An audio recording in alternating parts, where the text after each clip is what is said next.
Salut YouTube. Bon, aujourd'hui, nouvelle vidéo de la série des hors de la loi de Thaïlande. D'ailleurs, si vous aimez bien ce type de vidéo, n'hésitez pas à regarder, j'en ai fait des tas. Vous allez sur la page principale de ma chaîne, puis vous cliquez sur playlist. Enfin bref, au sujet de la Thaïlande, on entend souvent dire que la Thaïlande, c'est extrêmement bien d'être propriétaire. Il n'y a pas ou très peu de charges et les Thaïlandais sont respectueux. Ceux qui vivent en Thaïlande aussi, en général, sont respectueux. Donc, on n'a pas ou très peu de problèmes. Et ben, c'est peut-être le cas pour 99% des locataires. Malheureusement, il reste quand même un petit pourcent auxquels ils ont des mauvaises expériences. Et donc, louer son appartement, c'est pas sans risque. On peut avoir de mauvaises surprises. Mais avant de continuer cette vidéo, une petite pub. Si jamais vous souhaitez apprendre le thaï, quand je dis apprendre le thaï, apprendre le vrai thaï, celui qu'on utilise au quotidien, dans la vie de tous les jours.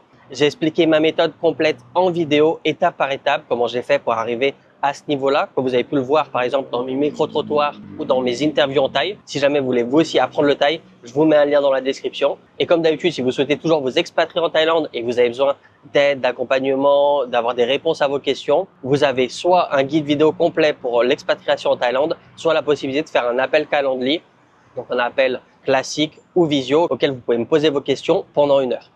Tous les liens sont dans la description. Alors, fin de cette petite pub, on va reprendre le sujet de cette vidéo. Donc, on parlait des locataires. Parfois, on peut tomber sur des mauvais locataires. Là, je vais vous prendre un article très récent. Mais dites-vous que c'est pas le seul. J'avais déjà vu un article similaire auquel ça s'était très mal passé pour le propriétaire. Donc, même si c'est extrêmement rare, ça peut arriver malheureusement. Alors, donc, je reprends cet article très récent qui date de fin avril. Donc, à l'heure où je tourne cette vidéo, il y a quelques semaines. Alors, on se trouve sur l'île de Phuket. Donc, je pense que tout le monde connaît Phuket.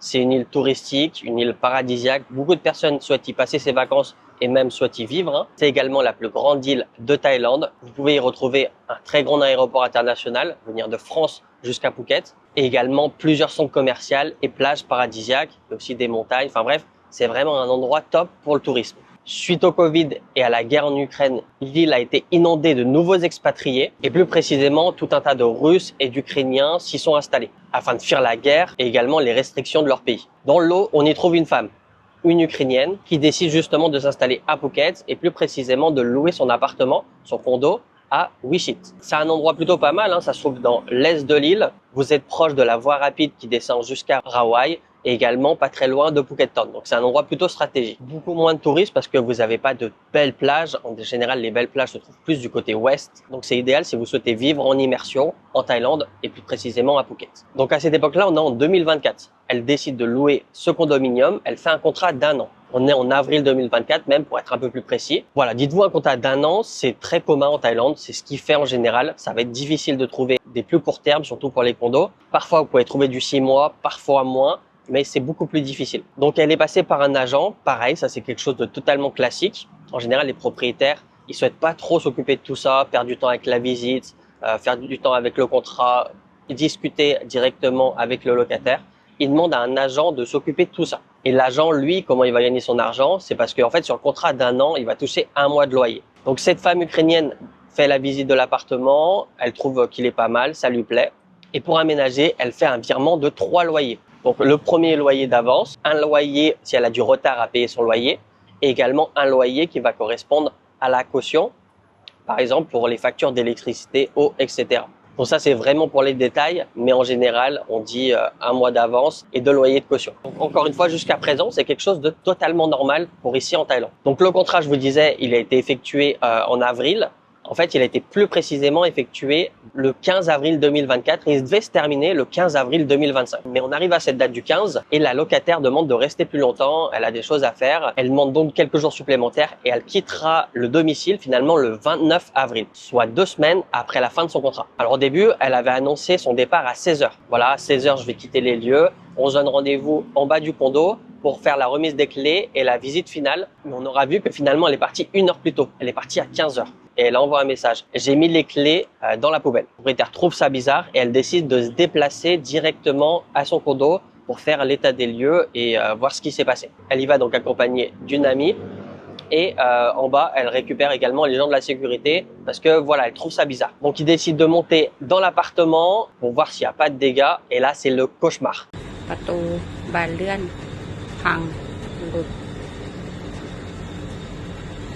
Le condo est complètement saccagé. On y trouve des rideaux coupés à coups de ciseaux, les têtes d'oreiller déchirées, il y a du coton de partout.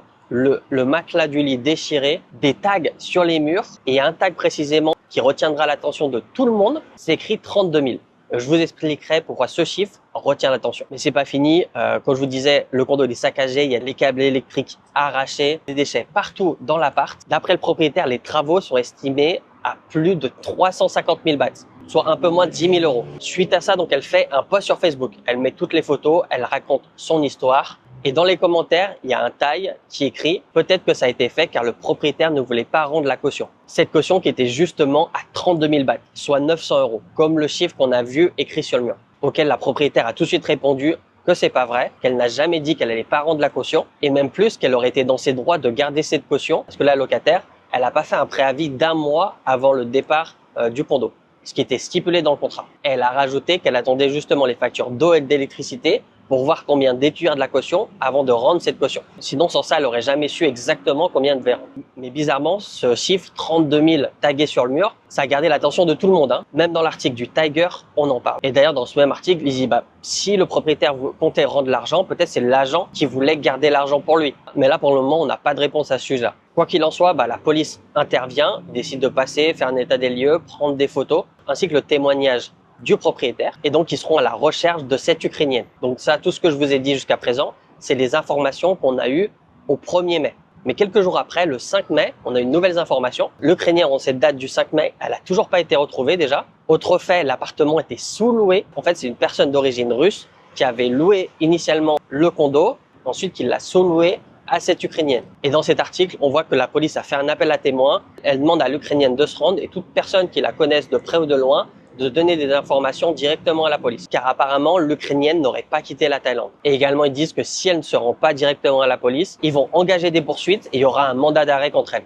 La propriétaire en a profité pour faire un nouveau post suite à ces informations, comme quoi l'appartement était sous-loué, parce qu'apparemment, elle n'était pas au courant. Elle a dit dans le contrat, la caution serait donnée sous 14 jours après le départ du locataire. Après également déduction des charges et inspection du bien. Et également faire le transfert à la personne qui a signé le contrat, la personne auquel son nom figure dans le contrat. Elle a rajouté que l'agent ne figurait pas dans le contrat et apparemment la propriétaire aurait demandé à la locataire ukrainienne donc de faire une inspection par appel vidéo avant de rendre l'appartement, auquel la locataire aurait refusé. Et après vérification, donc comme je vous disais, en fait le contrat il a été signé d'une personne russe et non d'une personne ukrainienne. Et il y avait qu'un seul nom dans le contrat, c'était pas une colocation. Donc on en a profité pour ajouter qu'elle pouvait pas faire un transfert à une personne qu'elle connaît ni d'Adam ni d'Ève qui était même pas présent dans le contrat. Et donc c'était bien elle la victime, c'est son appartement à elle qui a été saccagé, pas l'inverse. Et le 11 mai, donc la veille auquel je tourne cette vidéo, il y a eu un nouvel article, donc on a de nouvelles informations. On apprend justement l'arrestation de cette Ukrainienne. Elle aurait 20 ans et elle répond sous le nom d'Anastasia.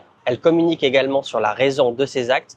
Comme on s'en doutait, c'est une histoire de caution. Alors moi, personnellement, je pense qu'elle va finalement enfin recevoir sa caution, mais le problème, c'est qu'elle va devoir l'utiliser entièrement, ainsi que ses économies, pour réparer ce qu'elle a fait. Et ce qu'il faut savoir, c'est qu'en Thaïlande, il y a pas mal d'histoires comme ça.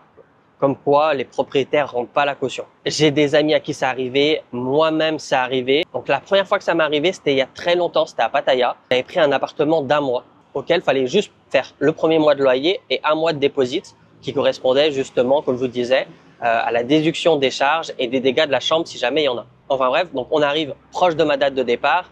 Je lui indique, voilà, je dois partir telle date, fais les papiers, dis-moi combien je te dois et rends-moi ma caution. On arrive donc à mon jour de départ, mon taxi vient me chercher. Je vais la voir justement, donc pour la caution, comment c'est? Elle me dit, ah mince, j'ai complètement oublié, faut que je regarde le compteur électrique. Là, tu dois partir, j'aurai pas le temps de regarder. Effectivement, j'avais pas le temps d'attendre 10-15 minutes parce que mon taxi attendait devant chez moi, même si c'était pas long le calcul. Mais bon, je pouvais pas attendre. Elle me dit, dans ce cas-là, alors je sais plus exactement si elle m'a enlevé 1000 bahts de la caution et rendu le reste. La location, elle était à 5000 bahts, un truc comme ça. Donc peut-être qu'elle m'a rendu 4000 bahts ou alors l'inverse, qu'elle m'a rendu que 1000 bahts et elle a gardé 4000 bahts. Enfin bref, ça c'est la première fois auquel je me suis fait voler la caution. Et la seconde fois, ça arrivait beaucoup plus récemment. C'était quand j'étais à Phuket. Donc j'étais à Phuket, je m'entraînais au Tiger Muay Thai. Comme j'étais un boxeur sponsorisé du camp, il m'offrait une chambre dans un hôtel. Comme vous avez l'habitude dans les hôtels, il faut toujours laisser une caution en général. Là, en l'occurrence, il fallait laisser une caution de 500 bahts. Ça correspond à la clé également si vous faites des dégâts à la chambre. Donc je suis resté plus d'1 an dans cette chambre d'hôtel. Donc il y a eu quelques dégâts contre mon gré. En fait, je sais pas si vous voyez les petits frigos, vraiment tout petits, ça arrive au niveau de mon bassin. Eh bien, il y a une petite partie qui sert de congèle avec une porte en plastique pas très solide, surtout dans les frigos Chip. Et à force d'ouvrir, fermer pour mettre, enlever des choses, et ben cette porte, elle s'est cassée. Et également, je mettais des posters à l'époque. Je mettais les posters de mes combats, de mes fight cards, et ça a également fait des traces. Elle m'a dit, voilà, à cause des traces, à cause de la porte du congèle, je t'enlève les 500 bahts. Donc, c'est les 2 seules fois auxquelles on m'a pas rendu la caution. J'ai fait plus de 10 déménagements sur plus de 13 ans que je suis en Thaïlande. Les pertes que j'ai eues, ça reste minime, mais voilà, c'est quelque chose qui existe. Comme je vous disais, j'ai des amis auxquels c'est arrivé également. D'ailleurs, dites-moi en commentaire si ça vous est déjà arrivé, ce genre de souci au sujet de la caution quand vous quittez un lieu. Comme d'habitude, n'oubliez pas de vous abonner, c'est pas déjà fait. Si vous souhaitez apprendre le thaï ou alors vous expatrier en Thaïlande, ou bien vous avez des questions particulières et vous voulez faire un call one-one ensemble, tous les liens sont dans la description. Je vous invite à y jeter un œil. Et moi, je vous dis à la prochaine.